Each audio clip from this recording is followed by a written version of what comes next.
여러분 안녕하십니까? JTBC 8시 뉴스입니다. 이재명 경기지사가 더불어민주당 대선 경선에서 누적 득표율 50.29%를 얻어 대통령 후보로 확정됨에 따라 전북 공약이 관심을 끌고 있습니다. 이 후보는 지난 9월 전북의 6대 공약을 발표했는데 자동차와 조선산업을 부활시키고 금융 탄소 소재 신성장 동력 육성을 첫째 공약으로 내세웠습니다. 이어 그린 뉴딜 중심지와 농생명 산업 수도 육성을 약속했습니다. 또 역사문화 생태자원 관광벨트와 보건의료 산업 육성, 새만금 친환경 개발과 공항철도 등 인프라 구축 계획도 밝혔습니다. 이 후보는 약속도 지켰던 사람이 지키고 실천도 했던 사람이 하는 것이라며 공약 이행을 약속했습니다.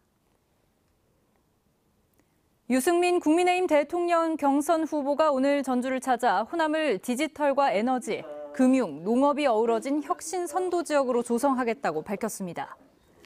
또 새만금 도로와 철도 등 핵심 인프라 조기 구축, 영호남을 아우르는 반도체 미래도시 조성 등 5가지 공약을 내놨습니다. 이 자리에서 유 후보는 윤석열 후보의 여러 실언과 부적절한 판단력은 준비가 덜 됐기 때문이라며 대통령으로서의 자질이 부족하다고 비판했습니다. 프로농구 정규 시즌에 막이 올랐습니다. 전주 KCC는 지난 시즌 정규리그에서 5년 만에 우승을 차지했는데요. 올해는 정규리그와 챔피언 결정전 우승을 목표로 대장정을 시작했습니다. 정원희 기자입니다. 영원한 우승 후보 전주 KCC는 지난 시즌 정규리그에서 5년 만에 우승컵을 들어올렸습니다. 중위권 전력이라는 예상을 뒤엎고 초반부터 선두에 올라서더니 무려 12연승을 달리기도 했습니다. 하지만 KGC와의 챔피언 결정전에서는 4전 전패를 당하는 수모를 겪었습니다. 올해도 목표는 역시 우승입니다. 정규리그뿐만 아니라 챔피언 결정전 모두 정상의 자리에 오르기 위해 잔뜩 벼르고 있습니다. 코트 위의 사령관 이정현과 지난 시즌 고졸 선수로는 처음으로 MVP가 된 송교창이 여전히 건재하고 국내 프로농구 10년차 베테랑인 라거나 역시 위협적입니다. 또 새로 영입한 용병 윌리엄스와 최고의 슈터 전준범을 비롯해 김동현 등 젊은 신예들에 대한 기대도 큽니다. 차근차근 계획을 잘 짜서 정규리그를 잘 마무리를 하고 플레이오프에서는 정말 좋은 결과를 얻을 수 있도록 지난 5월 중순까지 챔피언 결정전 경기를 소화하면서 훈련 기간이 짧은 데다 선수들의 크고 작은 부상에 대한 우려도 나옵니다. 선수들의 고령화와 높이의 열세도 극복해야 할 과제로 손꼽힙니다. 어제 KGC전을 비롯해 홈 개막전인 오늘까지 2연패를 당한 것도 아쉬움이 남습니다. 이번 시즌 전주 KCC가 우승 명가의 자존심을 되찾을 수 있을지 팬들의 관심이 커지고 있습니다. JTBC 뉴스 정원익입니다. 지역 아동센터는 방과 후에 주로 취약계층 아동을 돌보는데요. 운영비가 모자라서 종사자들의 처우가 열악하다는 지적이 일고 있습니다. 나금동 기자가 취재했습니다. 전주의 한 지역 아동센터. 학교 수업을 마치고 온 초등학생들이 집 대신 이곳에 모였습니다. 놀이는 물론 공부도 합니다.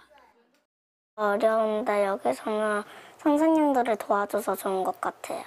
놀아주시기도 해서 좋아요. 지역아동센터는 주로 방과 후에 돌봐줄 보호자가 없는 아이들이 찾습니다.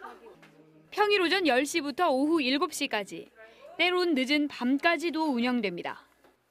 하지만 종사자들이 따로 수당을 받는 일은 드물고 임금은 최저임금 수준입니다. 처우와 근무 여건이 열악하다는 지적이 나옵니다. 7년 동안 최저임금을 받고 있고 초과 근무를 하더라도 그렇게 수당도 없고 그러다 보니까 좀 상실감이 크죠. 지역아동센터는 정부 지원에 거의 기대는 운영비가 턱없이 적기 때문이라고 말합니다. 정원이 35명인 한 센터에 지원된 한 달 운영비는 786만 원, 종사자 3명의 임금과 사회보험비 등 676만 원, 10% 이상 써야 하는 프로그램비를 빼면 달랑 31만 원가량이 남습니다. 공과금 등을 내기도 모자라 후원에 의존하거나 센터장 사비를 털어야 합니다. 지역아동센터들은 역할이 커지는 만큼 종사자 임금을 따로 지원하는 등 개선이 필요하다고 주장합니다. 운영비하고 인건비가 분류가 되면 선생님들의 일한 만큼 그 대가를 받아갈 수 있을 것 같고 또 아이들도 그만큼. 전북의 지역아동센터는 286곳으로 8,400여 명이 돌봄을 받고 있습니다. JTB 뉴스 나금동입니다. 전북에서는 어제 10명, 오늘은 오전까지 10명 등 모두 20명의 코로나19 신규 확진자가 나왔습니다. 지역별로는 전주가 9명으로 가장 많았고 김제와 부안 각각 3명, 익산 2명, 군산과 남원, 완주가 각각 1명입니다. 남원에서는 한 고등학교 관련 확진자가 1명 추가되면서 누적 확진자는 19명이 됐고 김제 외국인 관련 확진자도 21명까지 늘었습니다. 이에 따라 전북의 누적 확진자는 모두 4,748명으로 집계됐습니다.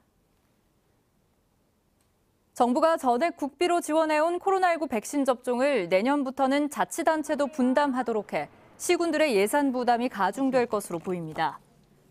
보건복지부는 내년도 예산안에 백신 접종 비용의 절반인 4,712억 원을 자치단체들이 나누어 부담하도록 편성해 전북 14개 시군은 153억 원의 재원이 필요한 것으로 나타났습니다. 전라북도는 1급 감염병인 코로나19 백신 접종은 전액 국비로 지원하는 것이 마땅하다며 국회 심의 단계에서 다른 시도들과 함께 힘을 모으겠다고 밝혔습니다.